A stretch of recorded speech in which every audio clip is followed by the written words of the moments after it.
Hi, so you want to get better at drawing, right? And maybe you're at a point where you lack confidence in what you're going to create, what you're going to make, um, and it's purely because you don't have fundamentals in your head of how to approach something.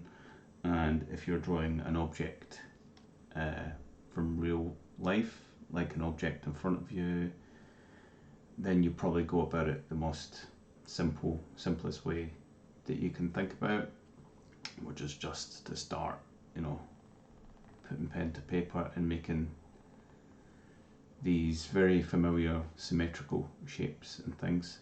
Um, so the best way to construct things, if you are going to be drawing in real life, is just think about the bigger objects first, um, and take some time to look at things before you draw. And the same applies to coming up with an idea before you draw. Um, and everything can be in some kind of note form before you start to create those final lines. So the way to think about it is, if you're not used to drawing, it's likely that you're going to be assuming that when you put pen to paper, it's the final thing that you're creating, right? So as I've mentioned before many a time, it's a process of building up notes and guidelines and construction lines, and those all have to be done very lightly because they're not the final line yet. So that's one thing. Drawing from observation is a good way to build up confidence in your ability to use a pencil. So you get familiar with how to do certain lines, and rotating the page because it's easier to draw in a certain direction as opposed to trying to draw awkwardly. So you can rotate the paper to make that direction of your stroke always be the easy sort of movement of your arm, and getting used to that sort of thing. So it is a lot of practice to get your arm and your hand to behave the way you want, because without that, then it's going to be difficult. So I'll set a few challenges that you can draw along with me here, just like we do in class, and this will get you used to things. So the very first thing I was showing you is to draw kind of like with your whole arm moving and not just the wrist or not just the fingers, right? So think about it as levels of detail. You start up here, you're drawing with the shoulder, and then you're drawing kind of with the elbow, then down to the wrist, then you're kind of putting in the details. But you don't rush to detail because you don't have anything to build on top of. So let's just think of it as you got like this mountain. You can see how I used my whole arm to make this. Then I maybe have some buildings on this mountain, right? And then I'm going to have some windows, and then the details might be someone in the windows, or there's some curtains or some little things on top, little doorways and things like that, and you get down to the details in the end. But you have to kind of do it all in one big pass, everything you want very lightly before you decide that's the final line. So a lot of people, they'll approach a drawing and their first line they put down is going to be their final line, and if they decide that it's a mistake, when they try and erase it, it's still going to be there. So let's imagine there's a table in front of you, and on it there's a bowl of fruit, a glass bottle, and a glass, a wine glass or something, right? One of those typical classical paintings. And I'm going to put my brush density way down. You guys can follow along with this. So we're going to decide where the back of the table is. It's going to be kind of middle of the page, right? And I'll just do a kind of line across the way. And there's a couple of times. Gives me the back of the table. And remember, perspective, things are going to be kind of getting bigger. towards us, so we see that line. Right, and that one. Right, now we've got the front of the table here. And I guess we'll put some cloth on it. Now cloth sits on the top and then drapes down, and if there's any little kind of deviations at the top of it, that becomes these bigger folds at the bottom. So we'll just do a couple of little lines straight down here and there, kind of randomly, and it's better to space things apart.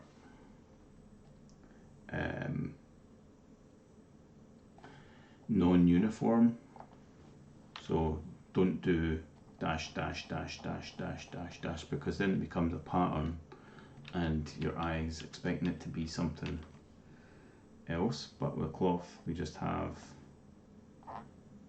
you know, different spacing, just a few dashes, right? We don't see it all the way to the bottom anyway. So that's our table, and now we know that if we were to look top down on this table, it's going to look something like that, right? And we can kind of use that as a plan view. So think if you're making a game level, and you're thinking, okay, something happens here, something happens here, something happens here, you're going to space it out a bit. So it's kind of your composition, right? And that's what we're going to do. We're going to create that kind of composition here. So if this is our bowl, now looking direct down, that's a circle, but as it gets flattened by perspective, we get an ellipse, right? And that'll be an ellipse as well, and that'll be an ellipse because they're getting flattened by the angle we're looking at that. So I'll do, there's where the bowl's going to be, there's where a bottle's going to be, and that's where a glass is going to be. Now everything's just up the way, just like the table's height is going down like that.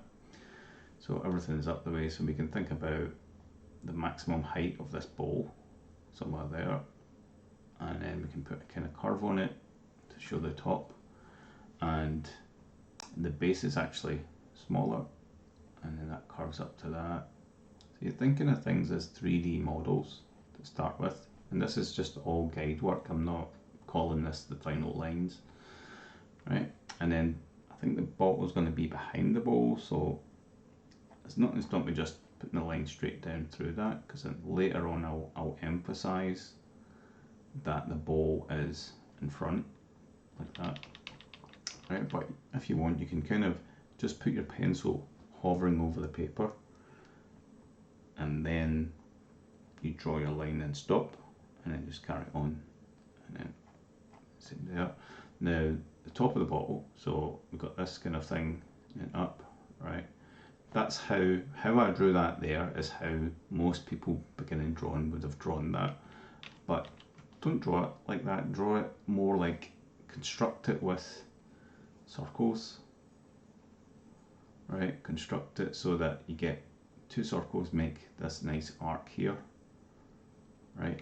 But you don't have to draw the full circle, you're kind of making the shape before you decide. So I'm making circle shape just over the paper, if you like, and then I'm only contacting when I've got that curve, and I do the same thing here or the other way and do that, right? And then same idea, curve up a bit, and don't do the same line too many times, just once or twice is enough. We get it, there's a line there. So too often I see there'll be this kind of thing going on. You draw and draw and draw as if you're edging your way towards it, but what's happened is that line's became very dark now, and I'm not ready for any of my lines to be dark at this point. I just want it all to be, you just want it all to be work in progress, and you do the whole image with that mindset. So there's going to be a wine glass, so there's a bit there. You see how if I want something to be higher up, I'm shifting it upwards just a bit. So if, let me just kind of explain that a bit better. So there's a wine glass, right? There's the bottom of it. It's got a bit of a base.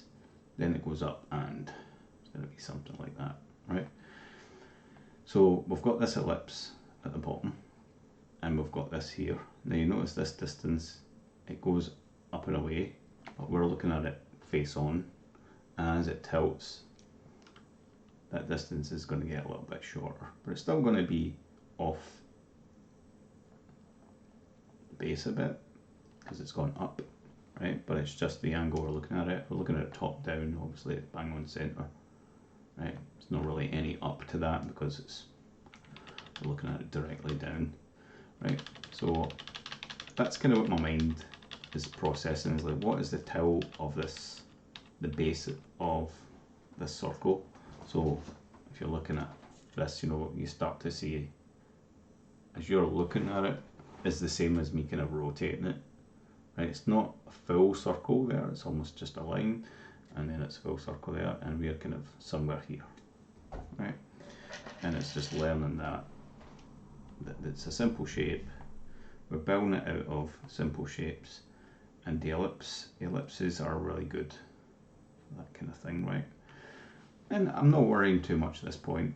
My lines are kind of all over the place. They can be refined later, right? And there might be some sort of label in this bottle. So again, the ellipse here is getting closer to my eye level. I think my eye level is probably here somewhere, right? All I have to do is trace this table, the two sides of the table, like trace them, and where they cross, that's likely where my eye level is, right? So, and it's just an estimate, so my eye level's there. That now means that the top of the bottle isn't going to be so much of an ellipse anymore. If the top of the bottle was exactly on that line, it would be flat, right? Because it's directly me looking at it like that. If you were looking at it, you're not seeing any ellipse at all, right? You only see an ellipse if it's above or below. So that's kind of like that, right? So what's going to happen? It's going to be above this flat line. So it's tilting up a little bit actually. We're seeing a bit of it like that, right? There's loads of things you want to see, right? You might want to see kind of inside it a bit, but that's not going to be true to the perspective. So that is actually going to be more like the eye level sort of line, right?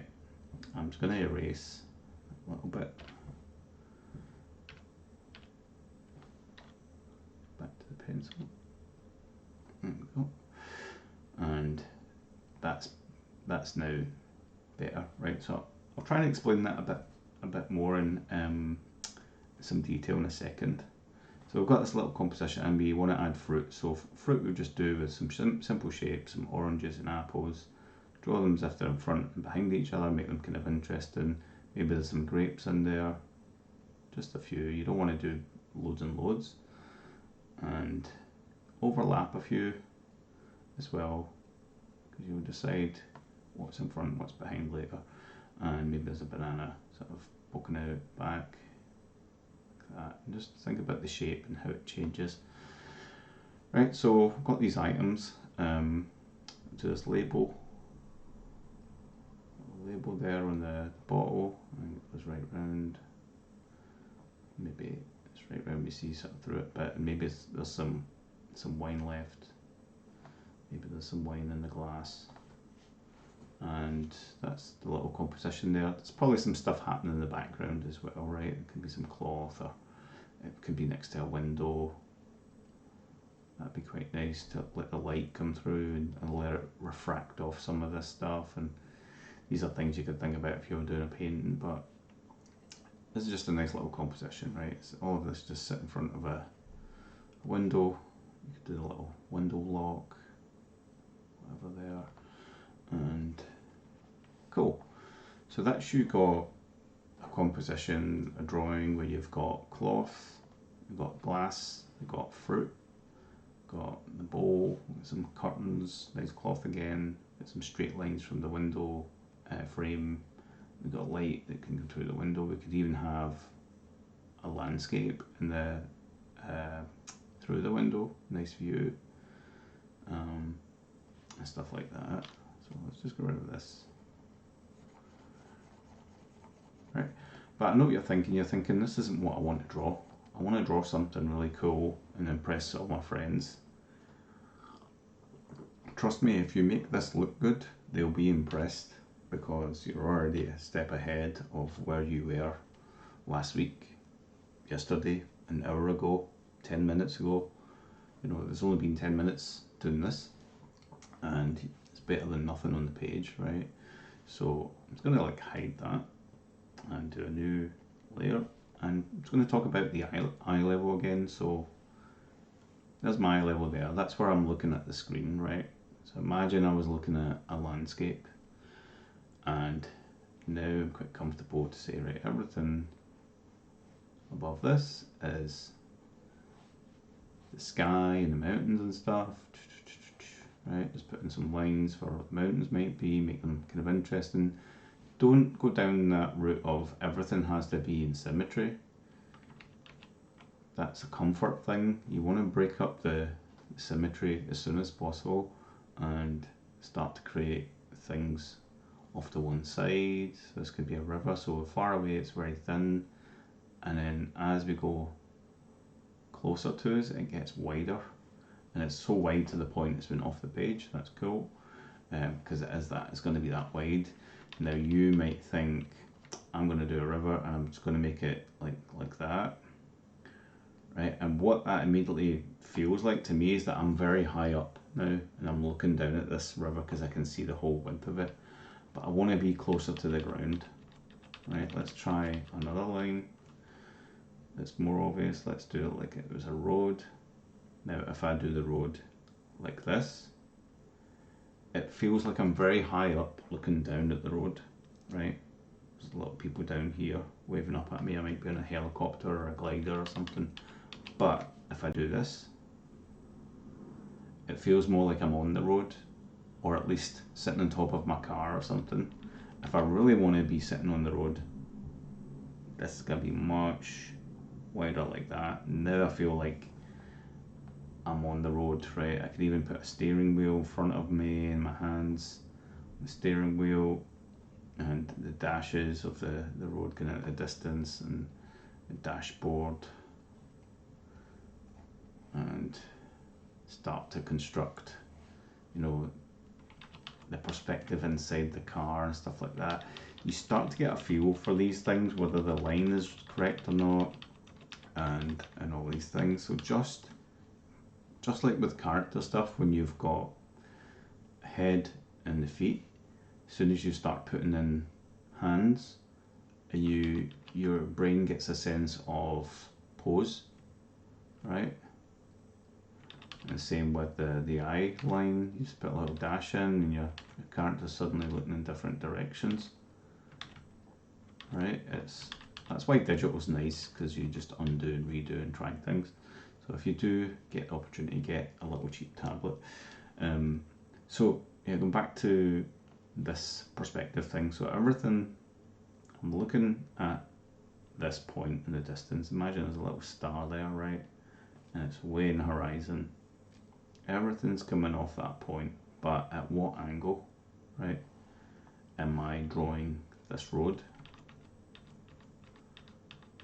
Right, how far away is it and all that stuff. But again, if I draw it very wide, I'm going to make it go off to one side now, so I can have it coming from the same point, but like that.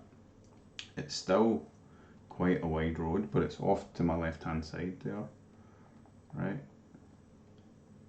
And these lines are going to get tighter and tighter as they go into the distance, because it's much more kind of compact back there.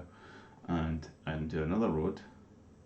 Let's make this a bit wavy and going that way a bit. So let's join it together and then make it wider, wider, wider, wider, wider. Right, it feels like a river running alongside a road or a railway, something like that. Right, so that's kind of like really broad and wide perspective. If I was to draw a square down here, just like that, right, it doesn't really match anything in perspective yet. There's no depth to it. It just feels like I'm holding a bit of paper down in front of me. Okay, so it could even be like an Inception thing. I'm on it. I'm doing a little painting. It could be an easel, like that. Cut on, and I've got my little paint brushes in there. Right, there's still no depth to it. What I need to do is, if there is some depth or thickness to this bit of wood here, I want to just like trace from that point to here and do the little dash, and then trace from there to there, do a little dash. That's me now got the thickness with the side lines going into the distance correctly. Same with that, just a little bit towards there. And these things you get used to them really quickly. Yeah, just like that. This one's going to go to it as well, bit of thickness there. And now this cup looks flat because it's on the base. It needs a bit of an ellipse, right? And so does the top, because we're looking kind of down at it. And now I could kind of do what I was doing there. And we can put a road on back that way, and we're just at the side of the road. And do the same thing as if I'm painting it. It goes over to there, right? And that's pretty cool. Let's just make that go further down as well. So now I've got a sense of scale as well, because I've got this easel in front of me, looking at the distance, and another good way to do a sense of scale is to put a person in there. Now, you could try different things, like if I do a person that size, right, that might be just about right, but it might also be too big. So I could try, let's try a smaller person. And I'm not saying the person's small, I'm saying they're further away, or I'm trying to get the sense of distance right. And then they feel a bit small, so let's put a taller person next to them, like a adult little child going across the road. But now the road feels very narrow, it just looks like a pathway. Right, so I've got a sense of scale from the width of this road by the looks of it. Right, would it fit 2 cars or would it fit 1 car? Is it like a little 1 car back road? Right, I'll put a little kind of arc like that in. Little lights. Right, it just gives me a sense of the size of this road. Now let's just double it up. Let's make it so it's now got the ability to have 2 cars in there. Right, and now I draw some people.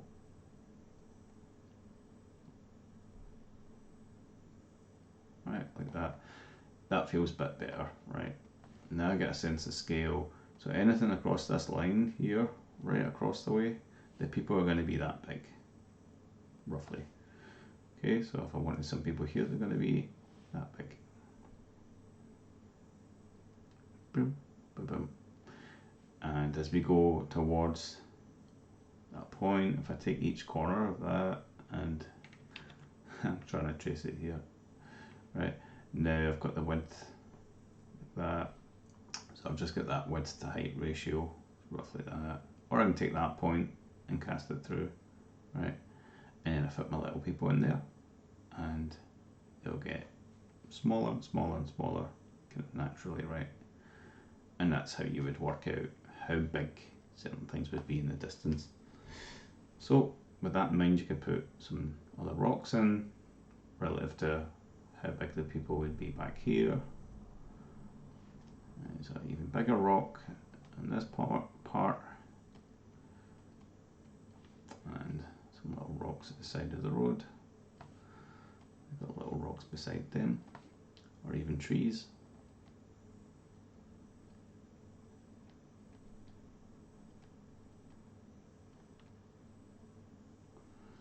Yeah, doesn't have to be a detailed tree, you can sort of recognise it. Right, and that's you got another composition that you can use. Okay, so let's put that aside now and do one more thing. So back to characters. So let's say you are looking up at a character. You want it to look giant, right? So good way to make a person look big is to take a photograph from kind of their knee height up to their head, and what happens is the perspective goes from the feet to the head, so you get this triangle. Right, you're down at the feet, taking a picture up at their head, so their head is small and their feet are big because they're right next to you. Right, everything goes up to that point, so you can kind of trace it up like that. Right, roughly where their trousers might be, but now you can see kind of like a lower angle up to everything. So you can see the underside of the trousers, the bottom part of their belt buckle,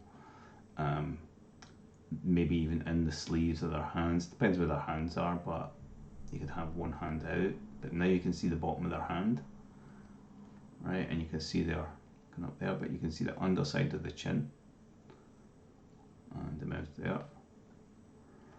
And maybe they're pointing at something. So pointing, the thumb is tucked there.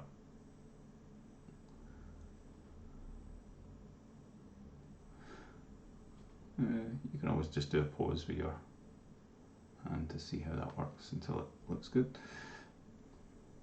Right, but now your imagination should be pretty good at filling in blanks, but think about what you're going to draw before you draw it. Imagine what you're seeing until it's in your head somewhere.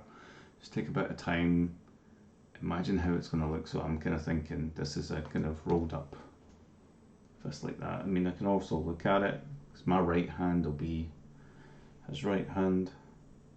Okay, it's a kind of curly E, thumb sort of stopped short, the angle I'm looking at it, but because of the angle I'm looking up at it, is rotated a bit, and now I can see the underside of it. That's my reference.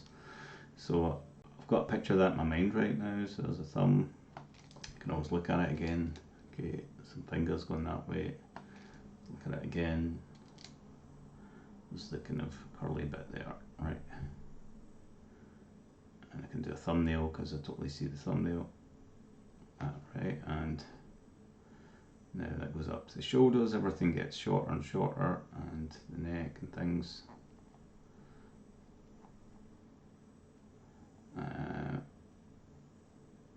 Let's do something like that. Right, so it feels very imposing, and I can make the trousers get quite big as they get down there as well, and sort of baggy bits. Yeah, and I'm just putting in little kind of hints and lines. I've been very slapdash with everything, but I'm being super light. So once you've got that in there, then you can think about, okay, this is jacket got buttons, there's the midline, let's add a few buttons like that. The big pocket, I'm going to follow that kind of arc of everything. Another big pocket there, and off to the side, side pocket. Right, and now I can put in a bit of line weight as well, where I think the most shadowy areas are. So I'm leaning a bit heavier and making better lines, and maybe I can see a bit of the grip there of the trainers. I can put the kind of Nike logo in there if he's wearing Nikes. Right, some folds again. You see how it all started with me deciding that I was looking up at this guy, and the perspective is like it's making everything shorter, smaller at the top. You can try it with anything. For example, if you took a picture of me doing this, you can see that this hand is much bigger than this hand. Now they're the same. Now this one looks smaller than this one, because this one's really close to the camera.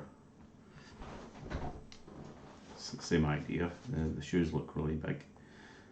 Now if I was to change the perspective to the triangle to be like this, where I'm looking down at the guy, his head's going to look really big. Right, let's try and make him do the same pose. This will be tricky. The feet are way down here somewhere. This one's pointing that way a bit, and this one's sort of forward. Right, but you see I've got a bit more sense of depth as well, because I'm looking down, I can see more of the ground, so I can decide a little bit better where his feet are. Somewhere there, right? Now I've got this kind of, these cylinders coming up. So you see how I'm doing loads of ellipses, because when you're looking down at something, you see more of the circle. right? When it's flatter to the ground, like there, when you're closer to that flat plane, it's like that. Yeah, so I'm seeing much more of this. That's why I'm kind of building it up with circles here. I'm like, okay, there's the kind of this part of his body, right, up here, all the way up, and we don't really see his neck because we've now got the camera up here, right? We're looking down at it, and now the head is looking over there.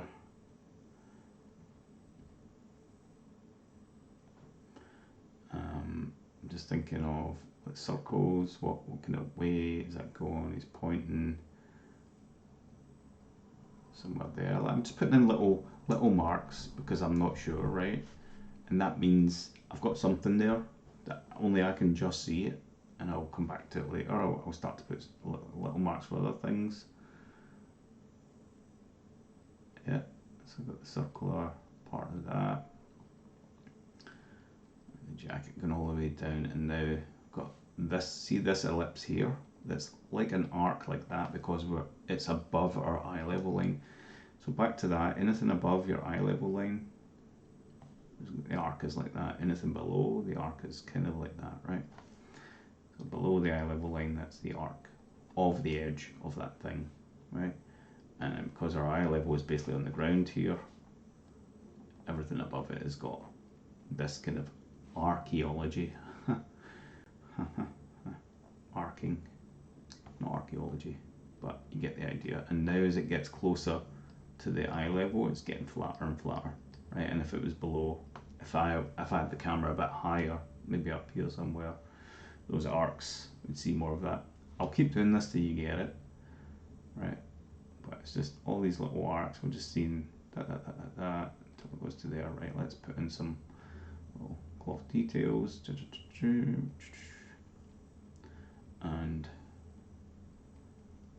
top there, the 3 little buttons.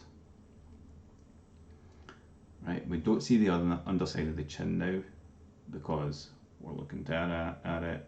We see this sort of thing, top of the ear, for example, right? But really big head because it's closest to the camera. Something like that. And now he's kind of pointing.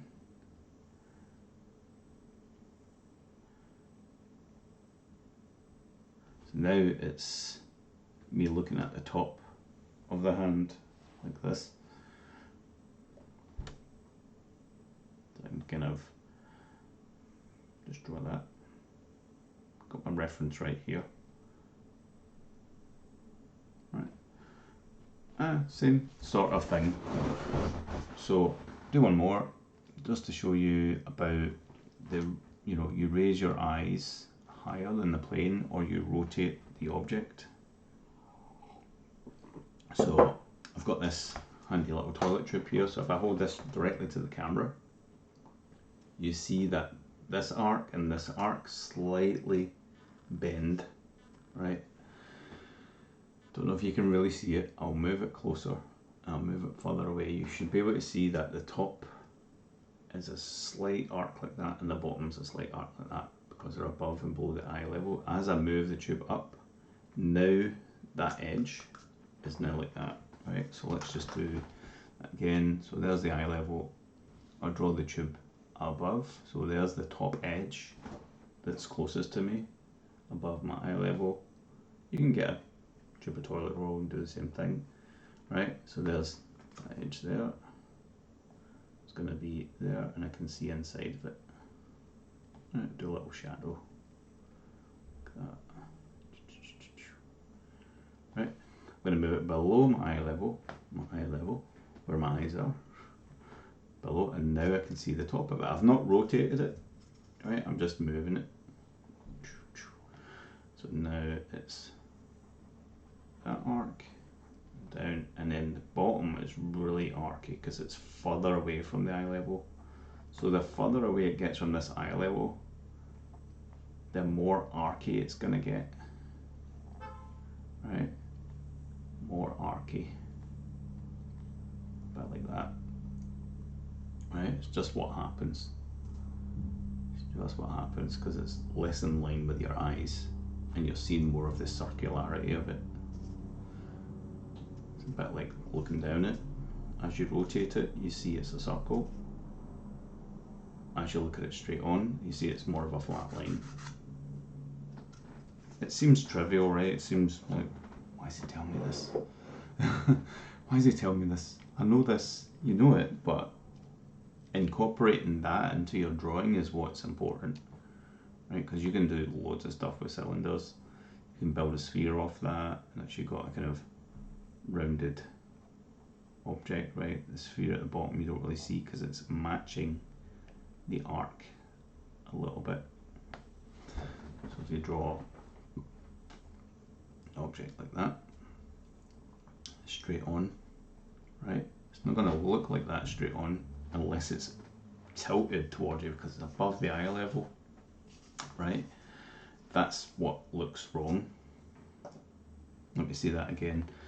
This object would have to have lived here for it to look perfectly side on, facing you. It'd have to be bang on middle of the eye level for it to look that perfect. So that's wrong. That's right. But this to be right, it would now be this here. Look at this line. It's going to be more like that. It's going to be more like that. This line won't be flat. It's going to be higher up.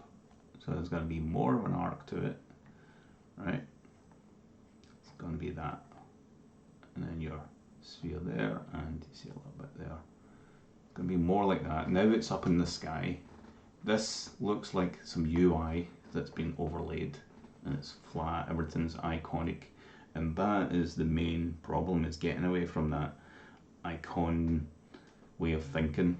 You were taught it in primary school, first grade, elementary, whatever you call it, when you had A, B, C, D, E, F, G, all the way to Z, you had icons for everything, and that's probably the last time you drew if you're not new to drawing. But now if you start looking at things in real life, not as icons but as objects, you're just drawing the lines that you see. Once you've completed the drawing, that's when it reveals itself to what it is, right? So if I have to draw a tree, for example, I'm going to draw a tree like that, and everyone in the world will know that's a tree, but it's not a very artistic tree. It doesn't tell anyone that I know how to draw, right? If I was going for a job of a tree artist, my job was to draw trees all day because they needed loads of trees for this forest game.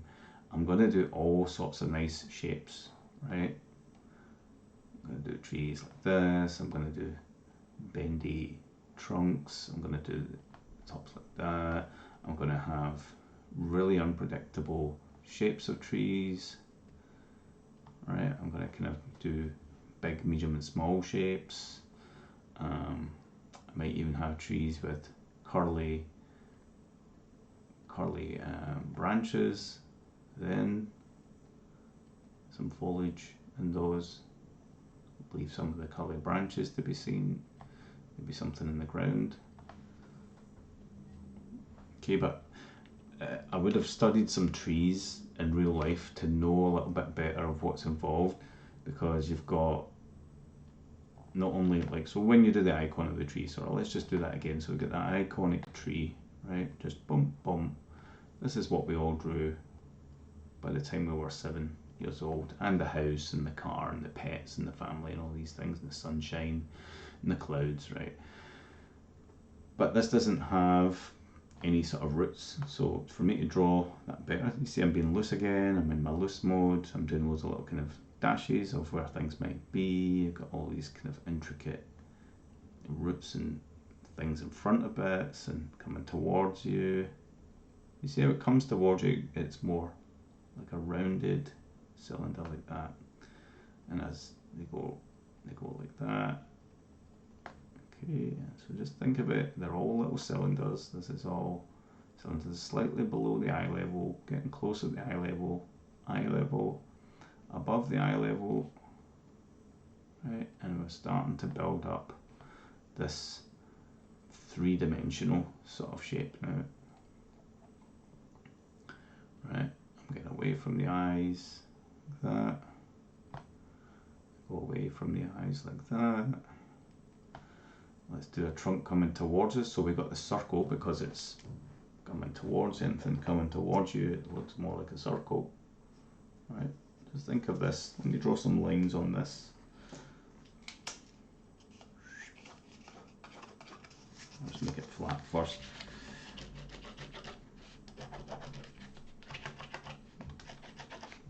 Right, I'll draw some lines on it. So the lines are flat, and as I tilt this, I'll just check that's right.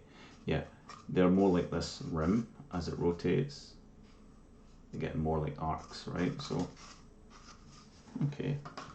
So anything coming towards you, let's just do some circles in front of each other because that's what's happening.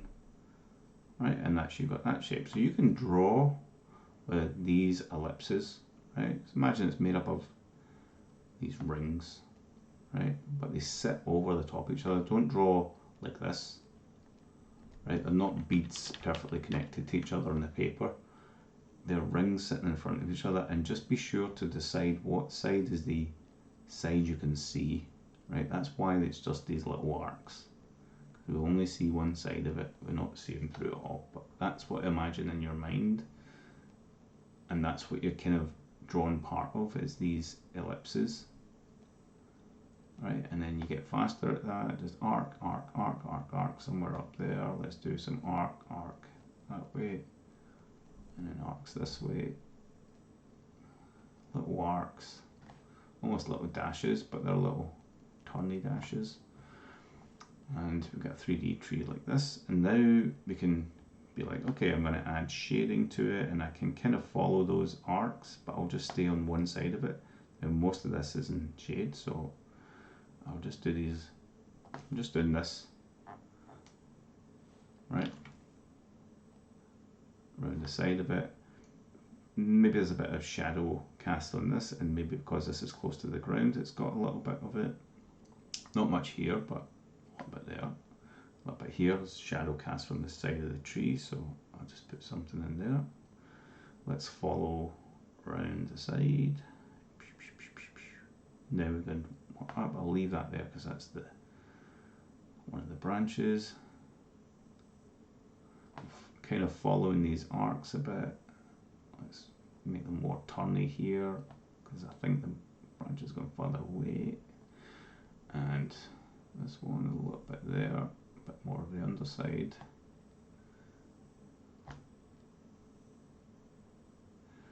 Right, and then you've got the ability to then make these a bit darker just by going the opposite direction. So if I've got this, I want to kind of go in the same direction but 90 degrees to it. And then if I want it darker, I go 45 degrees a bit further down, and I'm darker again, 45 degrees that way. And that's kind of the basis of cross hatching as well. You get four shades plus 5 if you count white, because you can make the background darker or something behind it, right, to make it pop out. Right, and you can start to put in some little details as well as you go. You can put in some little trunk details. Right, and that's how you would build it up. But it's much more interesting looking tree and so many stages. And if you sat outside in the park on a nice day and studied that, or you took a photo of it, took it home and did a study of it, you would understand it much better. You'd spend more time on it, and your trees would look much better than the next person. So if you've got 5 people going for an interview and you were all to draw trees and 4 of them drew the tree like this and you drew the tree like this, you're going to get the job, right? Just because you've dared to do something different, you've done a proper study, okay? So let me just give you some notes of how to improve drawing. Like, so how to improve drawing. Your drawing, my drawing, drawing skills in general, right? How to improve drawing. So understand Not everything is an icon. Not everything is an icon. Shapes are distorted by distance, angle, position, right? Start, light, and in note form. So when I say in note form, you know what I mean, just by very light little dashes of roughly where something is. I don't want you to be doing da da da da da da da da da da. There's something roughly there. By the time you look at that line, it looks as good as a finish line. Right, that's not what you want. You just want little hints of where something could be, and do the whole image in note form, and do the whole image in that way of thinking first. So it's basically a sketch or a rough. It's roughly correct, right? Okay, and you know, remember perspective. Remember perspective, because it is really cool, and you'll make interesting stuff. So, how to improve drawing? Understand not everything is an icon, right? Nothing's flat on perfect the way you want it to be. It's distorted by distance, angle, and position. An icon looks like that, right? Perfectly front onto you, but in reality, you'll have something a bit more like this, right? Of any object. And it's up to you to observe it. You do enough drawings of things, you start to understand, and you can rotate them in your mind. You can understand that if I was to get a cylinder and look at it down a cylinder, down a tunnel, I'm going to see the other end of it, right, like that. I'm going to have that sort of thing. There's the other end of this tube. So if I was looking through there, I can actually see this end. I mean, it's quite a short tube, but if it's a tunnel, that circle there would be much smaller. Like, yeah, if I bring that up, now I can see this side, and that side's much smaller. Kind of like that, actually. But as I rotate it, so I'm going to rotate it in my mind. Well, I can go, there's it exactly side on. Okay, now I know how to rotate it. I need the ellipse, right? This side is that bit, right? Now it's going to be like that. I'm going to make it taper because it's going to get into a distance. I'm pushing it away into a distance like that, right? And now this angle is going to be more archy because it's further away from the midpoint, right? The eye level or the midpoint, everything gets more pushed away, right? And then there's going to be some shadow on the inside like that, something, because the light's coming from above, so that will get light there, and some light is getting into the inside of the mark of that bit, right? And cylinders is such a nice way to go. You can build up anything with cylinders. Characters, you saw me do. Let's just do one more drawing just to show you. So I'll try to do as much as I can with cylinders. So we'll do eye level. Let's do a cylinder there, and let's do a big thing there. Let's make that tunnel. So it connects to that point and connects to the top of that point, right? To the tunnel. Now we just see that edge. That's why I've done this lightly, so I'm now fully committed to this being drawn properly, right? I want this edge to be kind of darker. Maybe not dark in the distance, but I do want it to be darker. Usually you make things closer to you darker, but I always say like make it thicker. Make it thicker in the foreground and thinner in the background in terms of the line weight, the line thickness, right? Remember your shadow. Remember all of this is going to be the same as this bit of this circle here, and then it's going to start to be smaller and smaller and smaller until it's like the same point but in the distance. It's all getting smaller, to the same ratio as all of that. Then in the inside, we're following this arc round and round and round and round and round until we're kind of much more to add. Right, so that's going to be that. Let's do, so there's a center point. Let's do a bit of road. So we're going to have a rail track there, and to work out where the next bit of track goes, well, we just need one first, right? And what we do is we go that point through to that point. That gives us this, but we trace that up to there, and it gives us this point, and we trace through it until we hit this line, and that gives us the distance. It's quite a clever little system. Right, do that again. Let's get the next one. So we can just actually trace this through all the way, because we're going to use that same system. I go from the bottom left corner through where that line crosses until I hit this side, and that's the distance there. I do it again. I do it again. You can see it's compressing. It's getting shorter and shorter. Right, and now I've got a kind of rough idea what's going on. There we go, we've got that railway sleeper. Look at the distance between each, right?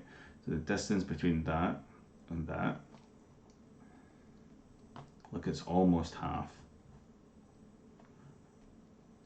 So you can estimate this, you just go halfway.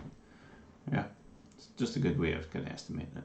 It depends though on the angle and stuff, but halfway is pretty decent.